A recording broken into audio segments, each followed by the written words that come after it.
États-Unis, la saisie des correspondances d'une journaliste inquiète. Le ministère de la Justice a annoncé jeudi soir l'inculpation de James Wolfe, un employé du Congrès qui travaille pour la Commission sénatoriale du renseignement. Son ex-compagne, journaliste, est dans le collimateur des enquêteurs. Copyright Reuters. Jim Bour. Aux États-Unis, le président Trump est en guerre contre les fuites d'informations émanant de son administration. Mais ce combat peut-il menacer la liberté de la presse? Cette semaine, on a appris que les données concernant une ligne téléphonique et 2 adresses de courriel d'une journaliste travaillant aujourd'hui pour le New York Times avaient été saisies par le FBI dans le cadre d'une enquête sur la révélation d'informations sensibles pour la sécurité américaine.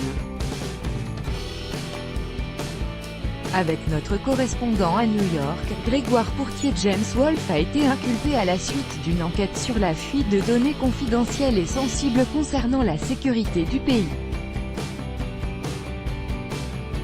L'employé de la commission du renseignement du Sénat a-t-il fourni des informations à la presse, comme l'a déjà publiquement assuré le président Donald Trump? Cela n'est pas encore été prouvé. Relation cachée. En revanche, ce qui est avéré, c'est qu'il a entretenu pendant 3 ans une relation amoureuse avec une jeune journaliste spécialisée, et qu'il a tenté de le cacher au FBI, d'où son inculpation. Surtout, dans cette affaire, les communications de sa compagne de l'époque, qui travaillait alors pour les sites internet Politico et BuzzFeed, ont été saisies sans même la prévenir au préalable. Même si les contenus précis des échanges des conversations et correspondances n'ont pas été obtenus par les enquêteurs, les associations de défense des journalistes crient à la violation de la liberté de la presse.